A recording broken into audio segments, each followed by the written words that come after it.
Good afternoon. This is Cameron Art. I'm the managing director of AT&T for IBM, and I am delighted that each of you has joined us today.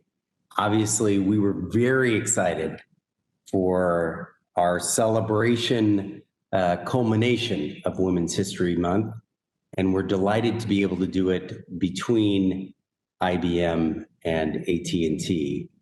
Now, the most important part of this is the two folks that I have the pleasure of introducing.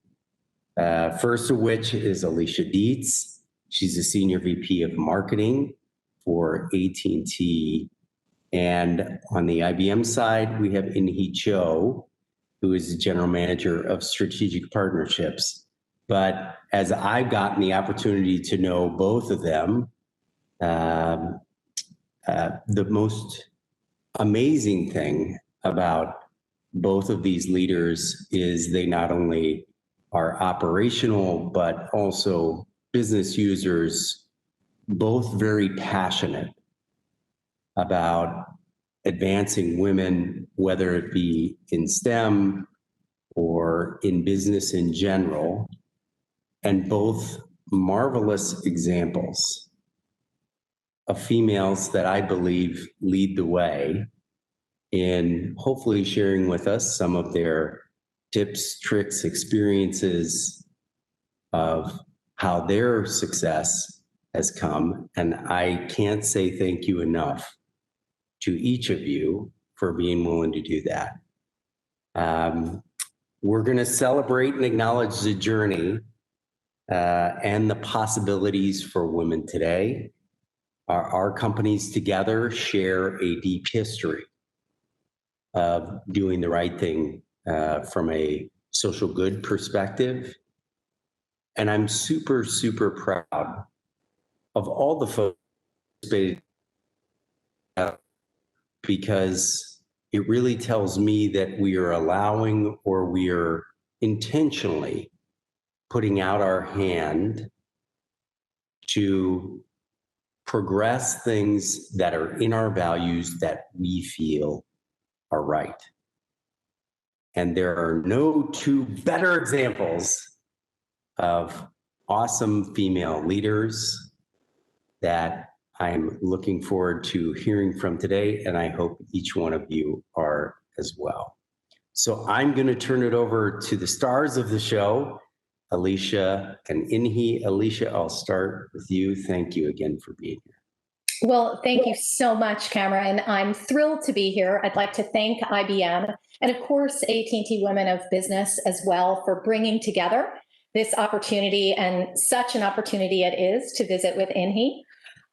Just a little bit about me to get us started. I do run marketing for AT&T Business. I am a lifelong AT&T employee, 30 years, last September, having started as an intern.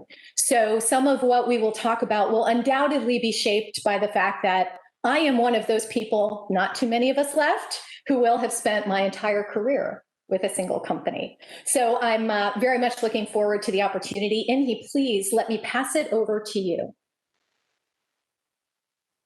Thanks, Alicia. I'm equally excited. Thanks, everyone, for joining. Part of the reason I'm excited is, the opportunity to actually hear from top women in different companies is a gift, because you get that shared experience, and through that, it helps you frame like what you want to do and how you want to do it differently. And so my career has been similar to Alicia, 22 years all in IBM, in a number of roles spanning marketing, business development, product management, as well as running software businesses. I'm currently in the general management position for our strategic partnerships, which means the top technology platform companies in the world, much like AT&T, but more in the spaces of the Salesforce, the application vendors like SAP and so forth, as well as some of the big hyperscalers such as Microsoft and AWS. But this conversation is one that I've been looking forward to, and I have a number of questions to start diving into, actually. Have been anxious to ask Alicia and get her insights on. So with that, let me dive in. Okay, so first question up. So for all of us, I think our childhoods shape us, right? So what within your childhood, Alicia, most shaped you as a leader? Well, I guess I would start with the fact that I was incredibly lucky, very blessed to have the childhood that I did. I grew up in a small town in central New Jersey, a very, very tight knit family. We lived a mile from my grandparents. I had the great good fortune of seeing my grandparents every day. So when I say tight knit family, it was a tight knit family. My parents had gone to high school together, had obviously stayed in touch through college, had been married, and again, moved a mile from where my mother's parents lived. I had great role models, and I had great support as I grew up.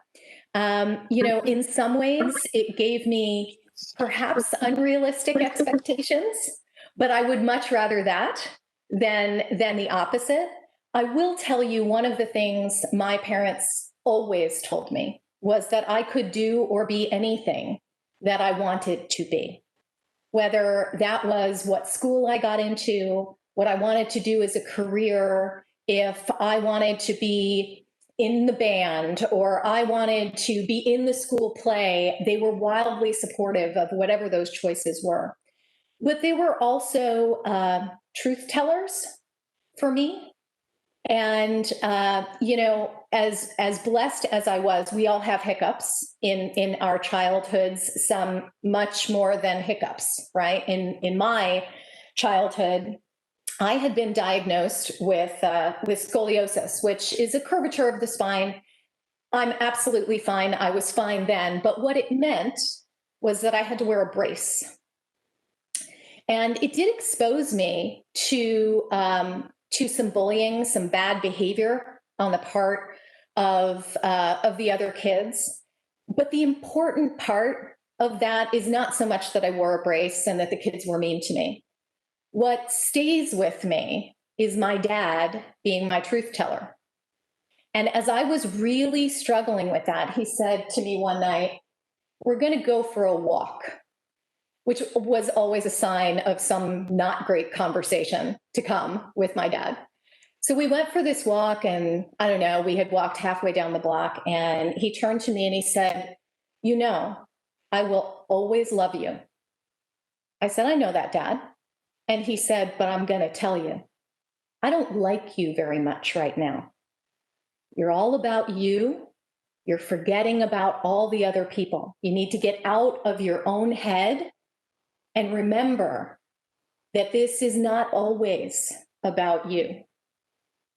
And it was a really kind of pivotal moment for me. So absolutely, our childhoods shape us. There was so much that I was gifted in that childhood, from really supportive family to even some harder moments that I think, teach you resilience, teach you how to get out of your own head, and the beauty of truth tellers who will tell you when it's time to pick yourself up and stop wallowing and be the person that they know you can be.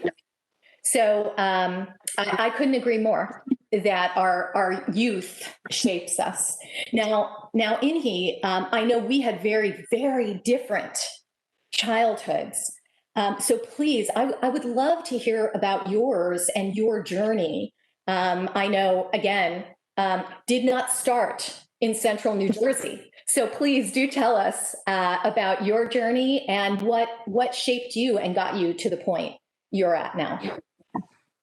Yeah, thank you for that. And also thank you just for sharing your story, your personal story, because it shows not just, the importance of the, overcoming adversity and strength, but also being surrounded by so much love and belonging, such that you have someone that can actually tell you the truth even if it's tough love, right? It's exactly the uncomfortable truth. Exactly. So my upbringing was very different. I would say my entire childhood was a little bit more on the adversity side, mainly because I was born in Seoul, South Korea. We immigrated to the U.S. when I was 5 years old, and we moved. Imagine Seoul, South Korea, population of 20 plus million people, to a small town called Spartanburg, South Carolina. Yes, like Spartanburg, South Carolina, I got to repeat it, like roughly a couple 100,000 people. Not a single person looked like me, sounded like me, and it was for many of my, school experience, whether it was teachers or students, it was the first time they had ever met an Asian person. Mhm. So every impression that they had was, quite frankly, limited to the narrow amount of TV experience. But I was somewhat foreign for everyone. And when you're living at the intersection, and in the Southeast, there is a lot more historically elements of racial tension. I mean, there's racial tension across all of the United States. But when you're categorized into, well, are you black or white? Well, you're neither, so you're technically an other. Other is a pretty broad group, right? And everything was sort of, well, you're the only Asian, so does that make every Asian like you? But you don't seem like the narrow set of Asians that I've met virtually through television or read about. And so I would say out of that experience, probably the biggest piece I learned is a couple things. One is that I have learned to be very comfortable being in uncomfortable intersections of conflict. And out of it, also have the ability to really hear and have a high degree of empathy for all parties involved, and maybe slow down my processing and judgment around certain things to really listen to all the different ideas that are presented. Because I think in that earlier time frame, sometimes the things that I wanted to share weren't heard because there were certain judgments made purely based on the color of my skin. And so as I've gotten older and through my professional years, I've definitely embraced what I would say is a much more open mindset, not judging necessarily people by their covers, really just by the substance of the content that they deliver. So that shaped me quite a bit. So, part of the reason we think about, I think childhood shaping us, and then we then think about also like the support system. And you talked about your family. My family was a tremendous support system for me. And they similarly created an environment where I knew I was loved. So it's okay that I had those areas of conflict. When you pursued your professional career at AT&T, how did the AT&T environment support you? How did you think about the company? Who were some of your role models or allies? Just curious on, what enabled your development success? Yeah, it's look, I have been lucky in that regard as well. And the one thing I will say is I can only hope to be a support system like the one I was lucky enough to be able to partake in over the course of my career. Now, that doesn't mean that every day of every year I was feeling or being actively supported, but I was very lucky in that, first of all, I started in the career with my career in sales. And the reason I say that was lucky is because at that point in that environment, and generally speaking in sales, it's pretty black and white, right? And what I mean by that is you're making your number or you're not making your number. It's not ambiguous as to whether or not you're doing a good job. And that was really helpful for me because it gave me a bar by which I could be measured equally with everyone else, right? So I think that was a great starting point for me. I did have people in those early sales days who were willing to think differently about my aspirations. So I started in sales. The truth of the matter was, I had always wanted to get into marketing, and AT&T wouldn't hire me as a marketer, even though I had interned with the company. And candidly, my dad had worked for the company for 34 years, and even AT&T wouldn't give me a marketing job, but they would give me a sales job. And the folks that were in that sales branch with me, the leaders in that sales branch, made it okay to want different things. They didn't necessarily know how to help me get to those different things I wanted, but my pursuit of them was absolutely fine. And that too was, while not active support, permission is an important part of this, not confining people, right? So that was an important step. And I eventually made my way from small business, knocking on doors, cold calling, selling 800 numbers to Joe's Garage, to large accounts and getting more exposure and more opportunity. And ultimately, I ended up on a region vice president's staff. And he was wonderful. He opened a lot of doors for me, introduced me to people. And actually, it was really as a result of his encouragement and sponsorship that I got my first big job in headquarters, which is where I met another very important sponsor and mentor in my career. The guy who was the VP of the organization I joined was a short timer in that VP job, and ultimately very quickly moved on to a senior vice president role. And not long after he left, he called and he said, I've been thinking about you, and I think you ought to go be the chief of staff for our president of sales. And I said, well, that's very lovely, Bill, but I have no intention of being the chief of staff for the president of sales. I don't want to do that job. And he said, I know you don't want to do the job, but I think you ought to do it anyway. You don't know what an opportunity that is. So he encouraged / forced me into that job. And he was right. It was a great job. It was one of the hardest jobs I ever had. And I learned a lot about things I didn't want to do in my own career. But it was an incredible learning opportunity. And along the way, met many other people who have since become sponsors and mentors.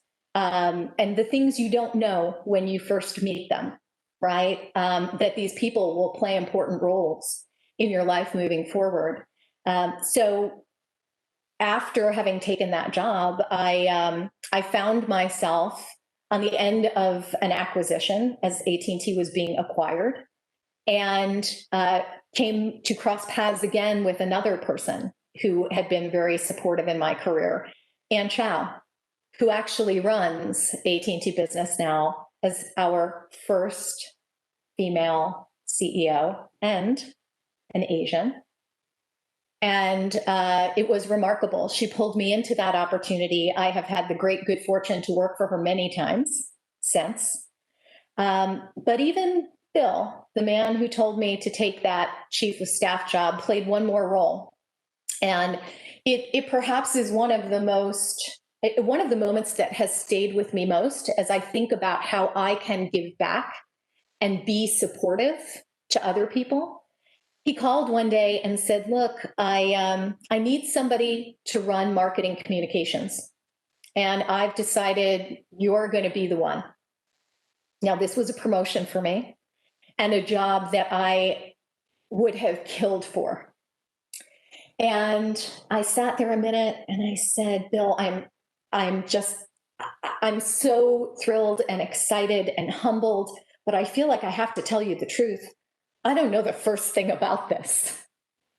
And he said, you know what? I think you know more than you believe you do. And what you don't know, you'll figure out because I believe in you. Now, those are pretty powerful words. So when you say, talk to me about the support you've had, absolutely, AT&T has wonderful programs to help develop leaders, whether they be in functional areas, whether they be in broad leadership roles. We have wonderful support systems in that way. But what has been probably most impactful to me are the individuals who really fostered my passion for what I do, my interest in what I do, and really my desire to be able to do that for other people. I've been very, very lucky that way.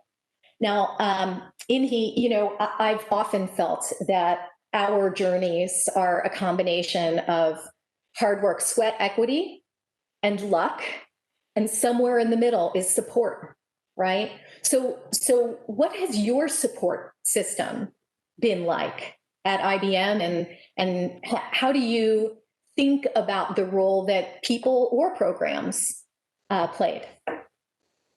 Yeah, your last comment about the thing that you kind of reflect most on are the individuals that really took a personal interest in you and helped shape you and developed you. And similarly, IBM has a tremendous number of resource programs that we have, from a diversity network group, from leadership development. It's actually one of the best programs in the world. And in the way the cultures are expressed, the values are expressed, the way we show up to each other and to our clients. But I would say two things in particular as I think about it. One is role models. I do think the importance of seeing role models is really important. And maybe it was a little bit more prominent for me, just tying it back to the childhood of being able to see senior leaders, whether they're women and of Asian descent, was like, needless to say, not many in my childhood, much less even when, I went to a top university as well, and the population wasn't that great there either initially. But a few people that really impacted me from a role model standpoint was John Iwata was one. He's Japanese American. He's since retired from IBM. He was our chief communications officer, chief brand officer, chief marketing officer. He was the youngest senior vice president for the company in his 30s. Incredibly, and think about this historical stereotypes for Asians, not to perpetuate any of them, but one of which would be historically being not just data and analytics driven, but maybe communications weren't necessarily a strength, depending on if English wasn't your first language. I mean, he's a Japanese American, and being head of communications, he is incredibly thoughtful, well-written, well-spoken. Any IBMer that knows him or has engaged with him would say he's one of the strategic thinkers around brand positioning and IBM values and trust. So what a role model for me to just be able to see and shatter any kind of biases that might exist, whether it's at a subconscious level or more overt. The second set of role models were, one was Janet Perna. So I wanted to be a general manager in our software division, and we didn't have many women, but Janet was considered the queen of database. She helped develop and form our investments within DB2. I mean,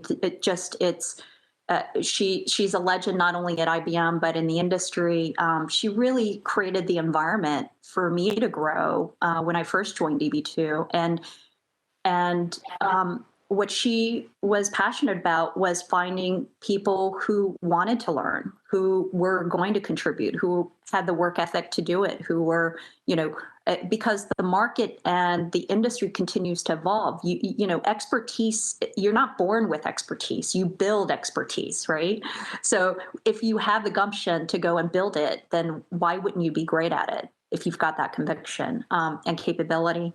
The aside from cohorts, the other thing that's served me well, and this is a recommendation I would have actually for a lot of people, whatever stage in their career, is think about the cohorts that you want to grow up with too, not just the mentor role models, but one of the cohorts that I was in, and this was when I was a individual contributor. I was in my early 20s.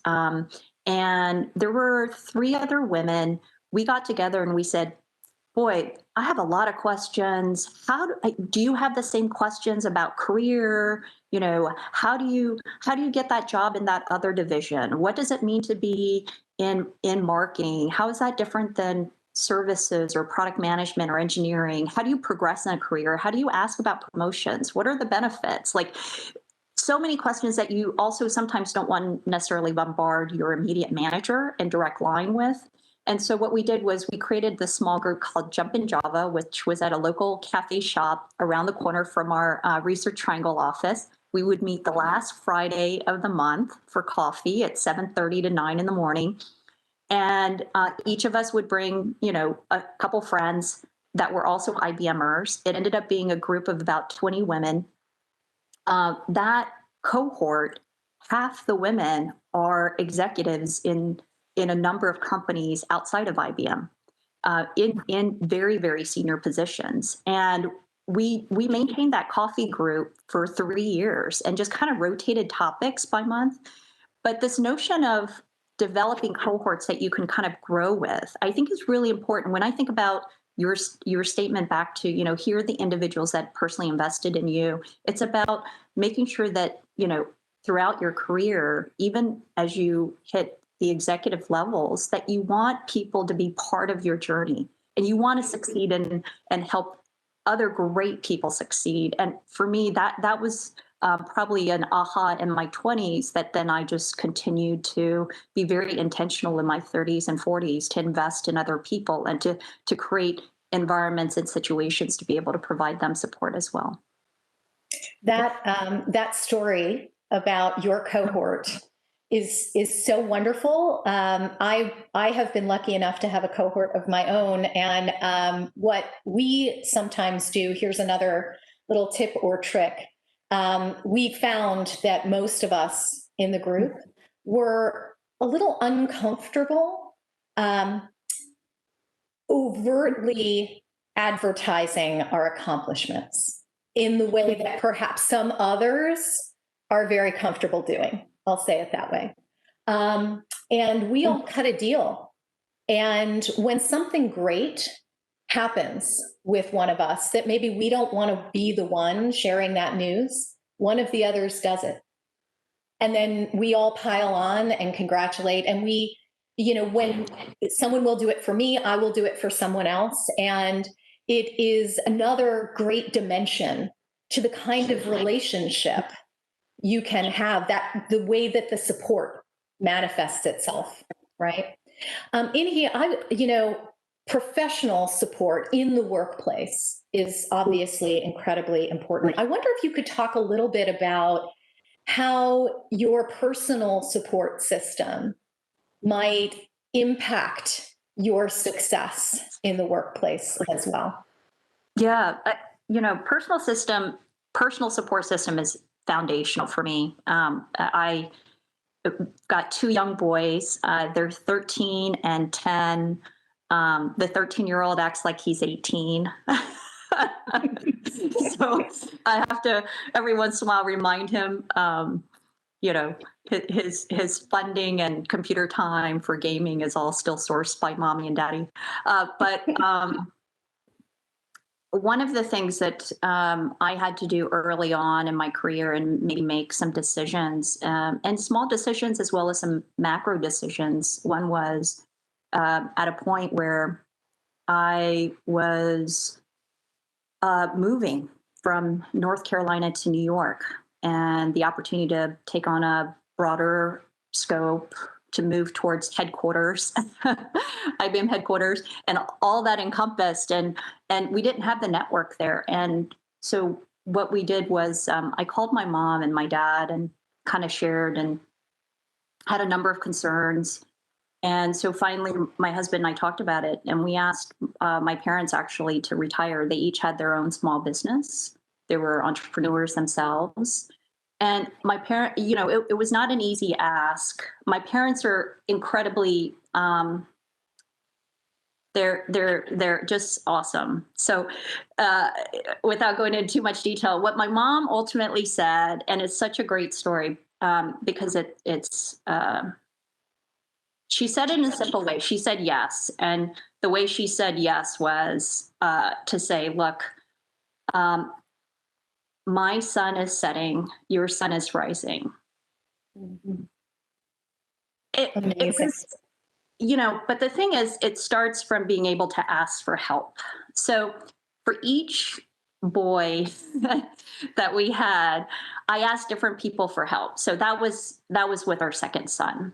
During my first pregnancy, one of the things I was conflicted by, because I was 32,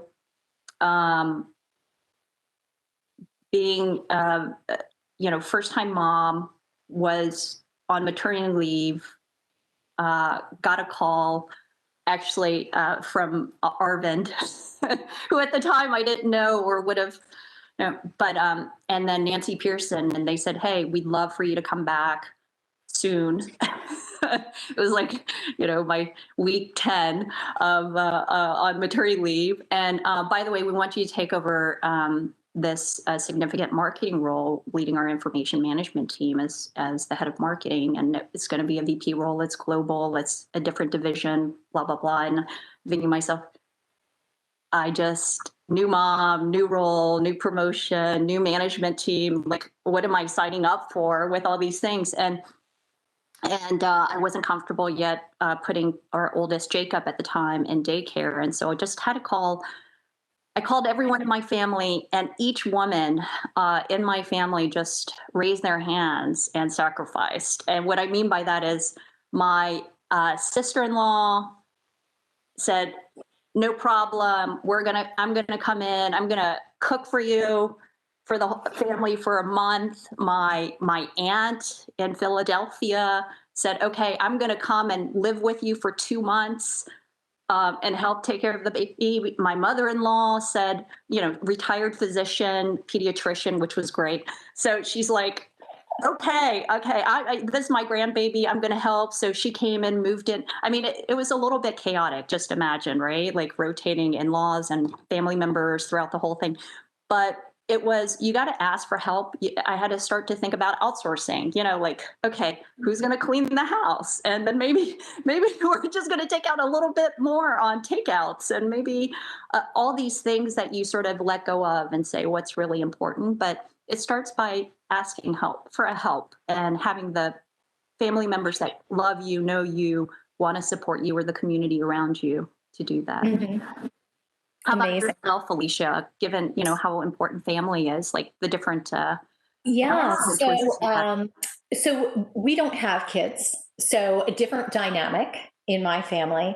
But as you mentioned, and I mentioned earlier, family super, super important. So, one of the big decisions in my career was our move from New Jersey, which is where the entire family was and still is, to here in Texas. And I am so incredibly lucky to be married to the man I am married to. By the way, he is an upgrade from the first one that I gave back, who was also a lovely man, just not going to go the distance. But there is something to be said for finding the right one the second time around. And at the time we met, he knew how important my career was to me. So this was something that was baked in to our relationship from the beginning in a way that I had not experienced in my first marriage. So we knew that ultimately a move to Texas was likely in the cards if I was going to stay with the company. And we had talked about it for probably a couple of years. Yet the day the call came was still kind of jarring. My very first reaction was, I don't want to go. Things felt comfortable in New Jersey, and my family was there, and I didn't want to have to tell my mother that we were moving to Texas. And, so we talked a lot about it. And I will admit, I came up with every reason in the book not to move. But here is the perfect example of support He finally looked at me one day and said, honey, at great personal risk to myself, I'm going to tell you the truth. And the truth is that perhaps your worldview is a little narrow. You've lived only in New Jersey or on the East Coast. Yeah, I'd gone to school in Pennsylvania. I never really went farther than Pennsylvania and New York. That's a very, very small world. And I looked at him and I was angry. I was like, you were right. This is at great personal risk to you. And I stormed off. And I calmed down and I came back and I said, okay, what are you really saying? And he said, listen, what's the worst that could happen? If you hate it, I'll bring you home. And I thought, I am never going to get a better offer than that one. And he picked up his business. He's a small business owner, moved it, runs it from here in Texas. And I just think it's so incredibly important, whatever that support system looks like for you. It doesn't have to be a spouse or a mother-in-law or an aunt. It can be a friend. It can be a partner. It can be a neighbor. It's so important for us all to have that support, that person who is going to have your back and tell you the truth and tell you that if you hate it, they'll bring you home. So that is awesome. I mean, that it gives you also the confidence to take more risk, because yeah, you know that there's alternative scenarios too, but you have an incredibly loving and support system. I want to talk to you a little bit about risk, because that move to Texas and the move, not just a physical move, geographical move, but other moves that you might have taken. So, what risks do you feel like you've taken in your career, and how did you navigate them and clearly thrive from each of those? How did you make those decisions? Well, I think there were probably two bigger risks in my career. And look, I think if we're all pushing ourselves to grow and develop, it's a series of risks. Sometimes they're not enormous risks. Sometimes it's a small one, but that's really where growth and development comes from. But the two big ones for me, that marketing communications job I would have killed to take, I took. And I did learn how to do it. He was right. I could do it. And I ended up doing it for a very long time. I had that job for 9 years, which seems an eternity when I think back on it. I mean, who keeps a job at a company like either one of ours? Who has a job for 9 years? You move around a lot more frequently. And I think there were a number of reasons why I had the job for 9 years. We'd had a series of leadership changes. And with that kind of disruption, you look for continuity in other places. I'd like to think it's because also, in part, I was good at the job and there was no reason to make a change. But I woke up one day and realized that much of my network that had come into the new AT&T from the classic AT&T, where I started in the company, was gone. And I also realized that most people thought that what I was doing at that moment was the only thing I could do, because I had been doing it for 9 years. It's what they knew, right? That's when people said, Alicia, that's what they thought of.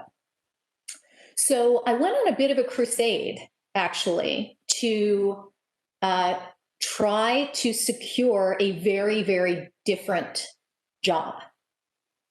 And I will tell you at that point, what I really wanted to go do was run a P&L.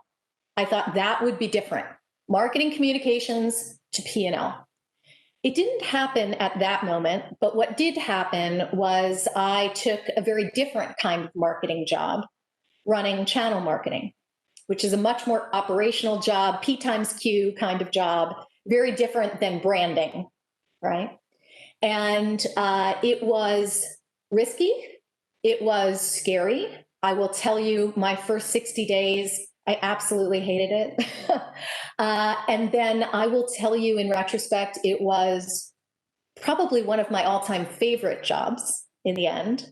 I realized that I am a much more operational, or let me put it this way, I'm probably more of an operator than I ever gave myself credit for up until that point. And I was good at it, right? So that was one that really I pushed for, and by the way, it wasn't an easy push. I really had to convince people that I could do something else. So that was one. The second was actually right after that job, I had an opportunity present itself to go be part of our cybersecurity business, which had been formed by our acquisition of a company called Alien Vault. And when I got the call, I thought, now this is a little crazy, to be honest. I am not a deep technical expert. By the way, I never wanted to be a deep technical expert. That's not how I'm wired. That's not what I aspired to be. So that was sort of point one. Point two, all of the people on my new team would have come from the acquisition. Not a single AT&T employee. And they were all based someplace else, Austin or California. And I thought, oh, I'm not so sure about this. Yet there was something intriguing about it because it was something unlike anything I had ever done before. And I am so glad that I took that risk.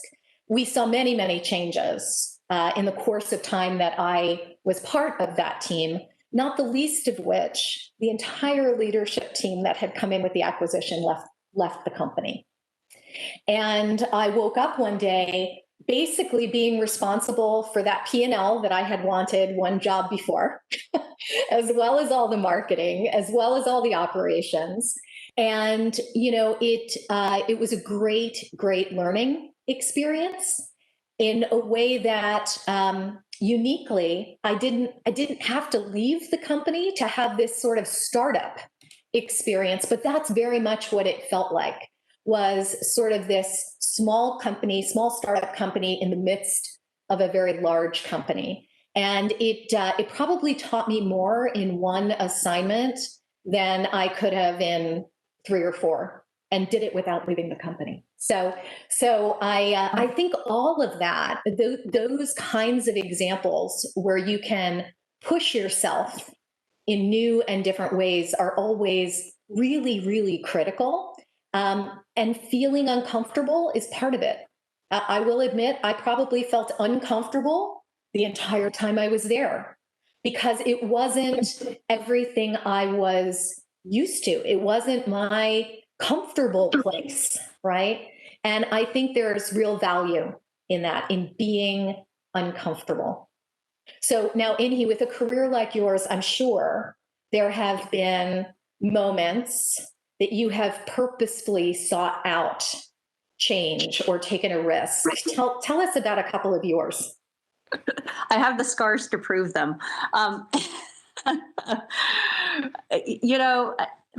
There's probably like 2 dimensions that I think about risk. So the first one is I think about it through the lens of the business. So the business is all about either the investments you're making to grow it, meaning sort of the 2 ends, right? New spaces that you want to accelerate and kind of innovate for the next generation. And then you have the other extreme, which is areas of the business that may not be performing well, or you have to make strategic decisions around what's happening to that space and the marketplace. And is that a business you even want to be in? And so one of the things I made a decision around early in my career was, look, if you want just status quo, incremental improvement in an existing business, I'm probably not your candidate. But if it's the 2 extremes of volatility, like high risk scenarios, one of the things I discovered was that there was less sort of subconscious bias and more openness in extremes of the business to take more chances with people who also have more appetite to be able to work dynamically in those scenarios, because it's not pre-scripted. There's a clear chance of failure, and there are extreme elements in terms of job stability too, potentially. But the upside is equally quite great, because they don't want, meaning senior leaders don't necessarily want people to give you the canned answer in those scenarios. They will actually want you to pose the bigger questions of, what can you do to disrupt the space and not be disrupted? And so I would say my first thing was to really focus on the bookends of the business, which is where are we placing the strategic bets for the future, versus, as well as where do we have underperforming businesses that we really have to pivot very differently. The second piece of my career, I would say throughout almost every assignment, I look at,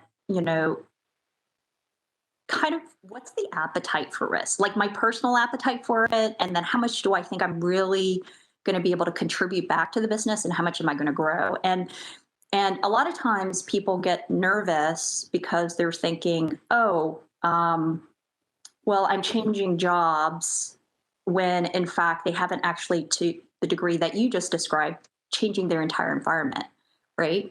And to me, there are certain types of jobs and categories as you pivot that actually create greater risk, and with that, even greater opportunities for growth. So, if you stay or not in the discipline, so shifting from marketing into a P&L operator role is a shift. If you're changing promotion levels, bigger scope, broader team, that's a shift. If you're changing geographies, locations, right? Across the US, internationally, changing business units. Just because you happen to be in applications, you could be in services, you could be in solutions, you could be in delivery. And the combinations, meaning not just moving or changing in one of those dimensions, but I have kind of this notion of like 5 to 6 dimensions of change. I typically pick roles where I think I'm being pushed on at least 3 of them. So it's enough to scare me, maybe just short of wanting to throw up nervous energy in my stomach. But also I know that to me is a really good indication of how much I have to be on and hungry, and equal parts hungry, excited, and scared. It's like a three-part combination, because it encourages me to think about and study even in my off hours very differently. It also encourages, I loved your story because you probably had to be scrappier, and you had to hustle, and you had to adjust every time, because you can't use your same formula or playbook, and different environments have different cultures and different people. Very little budget. I mean, it was all very, very different. So yes, completely agree that it does force a different kind of scrappiness. So I have to ask, because you love to be scared, are you an extreme sports person? Do you love roller coasters? Are you jumping out of planes? What's going on over there? I also have a fear of heights and, open space heights, but because I hate to, as my husband says, like, fear doesn't stop me. Not to share too much, but yes, I have a fear of roller coasters, but because I have a fear of roller coasters, I force myself to ride them until I get numb from it. So that kind of gives you an idea of my personality. Well, that's one way to do it. Yeah, because my feeling is simple. Like, I think it also stems from, I don't know, I haven't talked to a psychologist about this, but, it's probably some of the childhood pieces, because I think my opportunity to see some of the best in the middle of heated conflict Mm-hmm. knows that there's just incredible experiences to be had. And then I'm shortchanging myself on those experiences if I fear them and don't try them. And it's as much of a mental state for me as it is physical. So it's part of my growing exercise. It's like kids, right? Of trying exotic foods. It may be your willingness to put yourself in the middle of a team where you're not the resident expert. It comes in different ways. So Mhm. For sure. So let's switch gears just a little bit. And now, with a little bit of objectivity and distance as we think about our respective careers, what advice might you give your 20-year-old self? oh boy, what advice would I give my 20-year-old self? I would say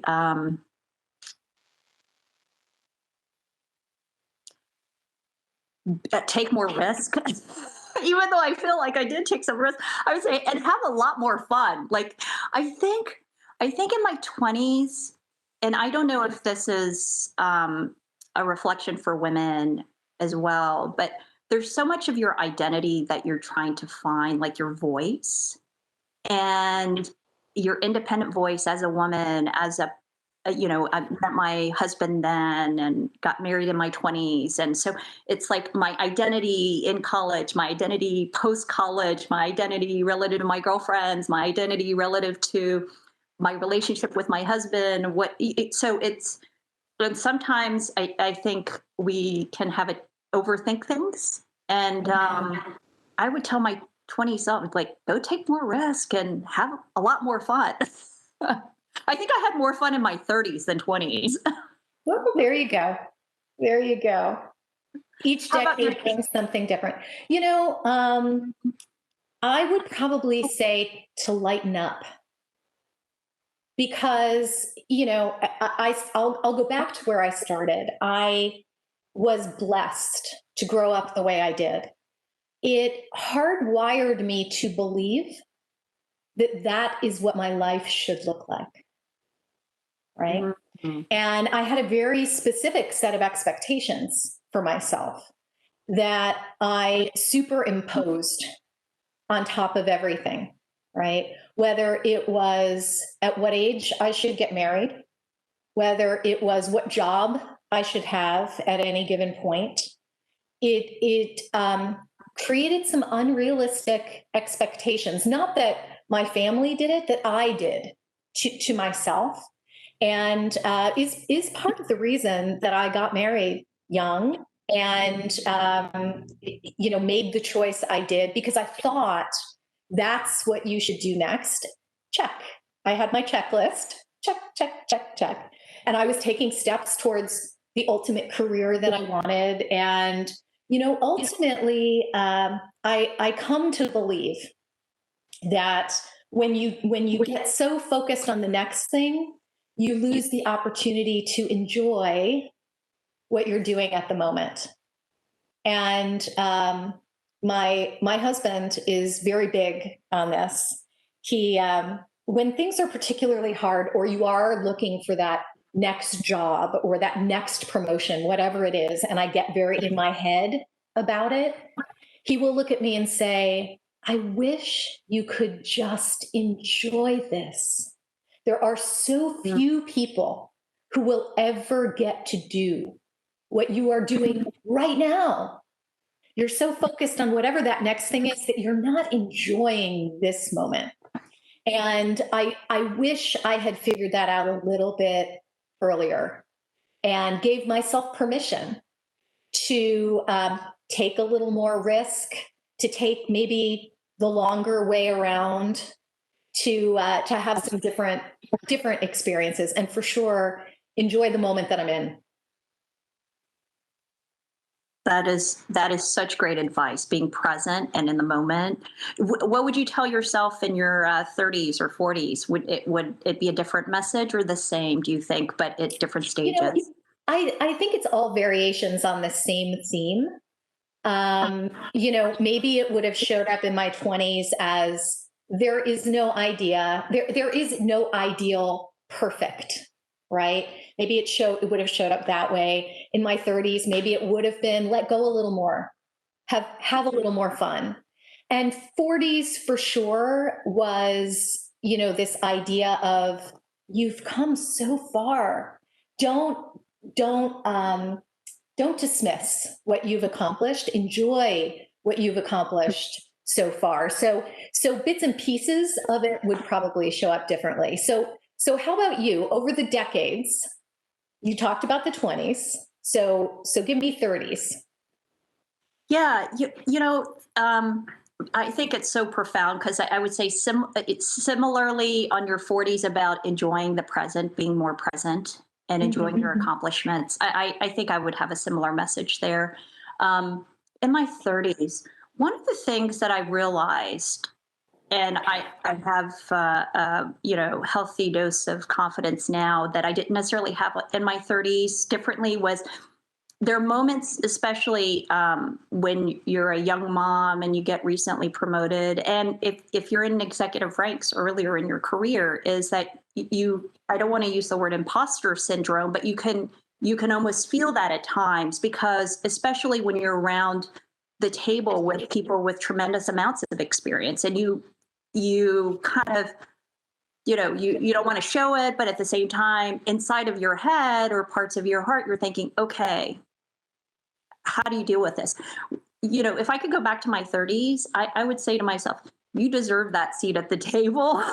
Like, Perfect. I whatever love that. imposter syndrome you think you have in your head, every single person has the exact same question in their own world of mind view in that around that table differently, right? So you earn that. Fully embrace what got you there. Know that unique differentiation is the value of that. And whether you're a man or a woman or a person of color, your background and experience base, like I think everyone has a bit of imposter syndrome. Like, I wish I knew that in my 30s. I would have not wasted half my time, I think, in my head. All the angst we could have saved ourselves. And probably a fair amount of therapy as well. So there you have it. This was great. I cannot believe the hour has flown by the way that it has.